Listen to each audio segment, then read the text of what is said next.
Pendant les années, j'ai toujours cru que le but de ma vie, c'était de devenir cette personne que j'avais imaginée quand j'avais 18, 19 ans, 20 ans. Une personne productive, toujours sûre d'elle, qui est indépendante financièrement, qui construit une belle carrière, qui voyage à travers le monde. Et finalement, je suis devenue cette personne-là. Mais personne ne m'avait prévenu ce qui se passe après. C'est pour ça que je recommence à zéro. Pour la centième fois sur YouTube.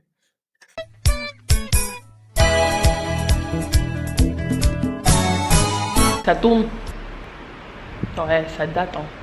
Ça fait maintenant plusieurs mois que je n'ai pas poussé sur YouTube, que j'ai déserté YouTube. Pourtant, YouTube, c'est mon réseau social préféré. J'adore YouTube, vraiment. YouTube, c'est la maison. Mais j'ai décidé de vraiment me couper de YouTube. Et pas seulement de YouTube. Et j'ai trouvé des excuses. Je me suis dit, vas-y, si j'ai pas le temps, je travaille. J'ai recommencé à travailler. J'ai plus le temps de faire du montage. J'ai plus le temps de vraiment documenter ma vie comme j'ai toujours aimé le faire ici sur cette plateforme. Mais si je suis vraiment honnête avec vous, ce n'est pas la vérité. Pendant des années, j'ai toujours été cette personne-là qui fait des vision boards, qui a des objectifs plein la tête, qui veut devenir la meilleure version d'elle-même. Et du coup, je me suis toujours beaucoup mise la pression pour atteindre mes objectifs. Je voulais être indépendante financièrement. Je voulais commencer une carrière dans le marketing. Je voulais voyager, visiter des pays qui sont dans mon vision board. Et sans vraiment me rendre compte, j'ai passé plusieurs années, en fait, à courir vers cette version de moi, à courir vers ces objectifs-là. Et je me suis rendu compte que toute mon identité se résumait, en fait, à courir vers la prochaine étape, courir vers le prochain objectif, courir vers cette prochaine version de moi-même. Chaque fois que j'atteignais un objectif, je me demandais toujours, OK, c'est quoi la suite? Quel est le prochain objectif que je vais lui donner? Quel est le prochain challenge que je vais me lancer? Quelle est la prochaine réalisation que je dois absolument faire dans un laps de temps? Et à un moment donné, j'avoue que la productivité a commencé à me faire beaucoup de mal. Quand j'étais fatiguée ou bien quand j'avais plus envie de travailler, je pensais que, en fait, j'étais paresseuse, que je ne faisais pas assez et que je devais me donner 2 fois plus. Donc, j'ai commencé à être très dure avec moi et très dure de manière toxique. J'ai commencé à vraiment m'empêcher de me reposer, m'empêcher d'être, parfois, de juste pas avoir envie de faire quelque chose, de travailler, en fait. J'ai commencé à vraiment culpabiliser par rapport à ça. Et j'étais vraiment frustrée parce que j'avais l'impression donc que je ralentissais, que je n'avançais pas comme les autres. Et la comparaison est, je crois, mon ennemi numéro un. Parce que j'ai l'impression que je ne fais pas assez, que je ne suis pas assez, que je n'atteins pas mes objectifs au même rythme que les autres. Et du coup, ça m'a beaucoup frustrée.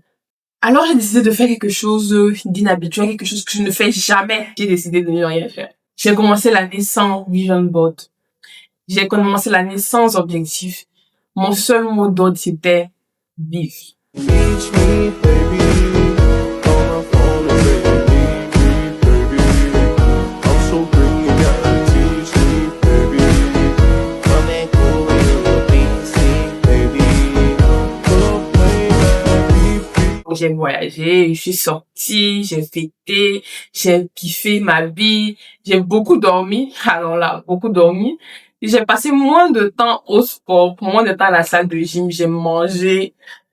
En fait, j'ai juste vécu le moment présent et surtout, je n'ai rien posté, je n'ai presque rien documenté, je n'ai pas fait de vlog. Et pourtant, j'ai fait plein de choses et je passais mon temps à faire, mais j'avais pas envie, en fait, de poster. J'avais juste envie de vivre le moment présent. J'ai abandonné, c'est fait exprès parce que votre go se repose en fait. Avec le vlog, tu n'as pas vraiment l'impression de vivre le moment. Donc j'ai pris quelques jours off pour vraiment profiter et juste, voilà, couper tout, pas de caméra, rien. On a grandi avec les réseaux sociaux, on a grandi avec justement cette envie-là de poster pour montrer en fait ce qu'on fait. Mais je pense que par moment, il faut avoir des saisons où, voilà, tu fais rien, tu postes pas en fait, tu gardes juste pour toi.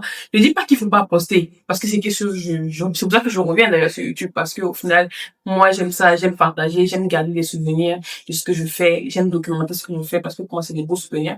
Mais je pense que par moment, il faut avoir ce recul-là de se dire, ok, là j'arrête tout, et je me concentre sur comment est-ce que j'arrive à vivre le moment présent.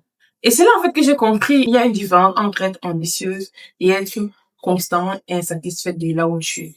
Je pensais que pour pouvoir avancer, il fallait pas prendre le temps me contenter parfois de ce que je fais, de plus me contenter parfois de mes réalisations. J'avais du mal à célébrer mes petits victoires. Mais quand je vous dis, j'avais du mal, c'est parfois mon entourage qui me rappelait que, mais Serena, tu te rends compte quand même que ce que tu fais, c'est énorme. Il y a beaucoup de gens à ton âge qui n'ont pas pu faire ce que tu as fait. Aujourd'hui, tu as 26 ans, tu vis seule, tu t'occupes de toi toute seule, tu as lancé un business, tu prends soin de tes proches. Bref, il y a beaucoup de gens qui ne peuvent pas dire ça d'eux. Et je sais pas si tu te rends compte, mais pose-toi et profite et félicite-toi, en fait. Ces 5 dernières années, je me suis mise en mode suivi pour pouvoir atteindre tous mes objectifs, pour pouvoir vraiment avoir cette indépendance que j'ai aujourd'hui. Et finalement, je pense que j'avais besoin de souffler. J'avais besoin de souffler, j'avais besoin d'un moment pour moi, j'avais besoin d'un temps pour moi, j'avais besoin de juste commencer à vivre comme une jeune fille dans sa vingtaine, en fait. Donc, c'est ce que j'ai fait. Mais,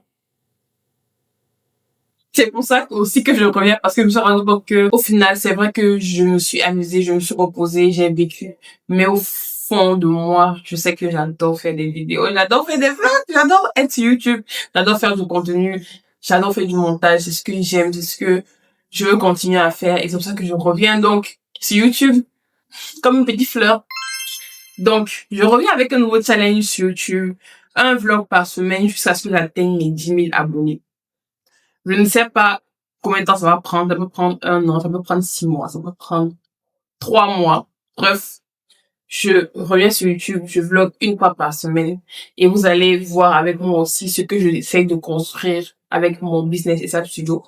Donc, je vais aussi lancer un nouveau produit et j'ai hâte vraiment de commencer à documenter ça parce que je pense que c'est vraiment le produit dont le monde du marketing a besoin, dont le monde de la communication, du social media a besoin. Et j'ai hâte que vous voyez comment je vais construire tout ça.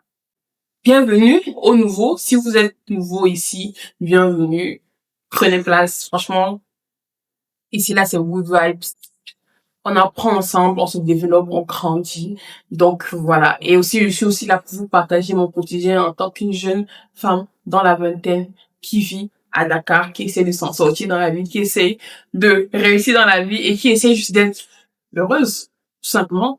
Donc, on va parler de tout ça. On va parler de relations amoureuses de temps en temps. Ouais, parce que je sais que vous aimez ça. Vous aimez ça. Et c'est vrai que je me suis pas vraiment beaucoup prononcé ce sujet-là. Mais de temps en temps, on va en parler. On va aussi parler de carrière en tant que femme, d'entrepreneuriat, de comment construire une communauté, de comment se lancer sur YouTube, se lancer dans la création de contenu. On va parler de tout ça. Donc, suivez-moi pour la suite. C'est vrai que je vais aussi tenir ce challenge-là parce que...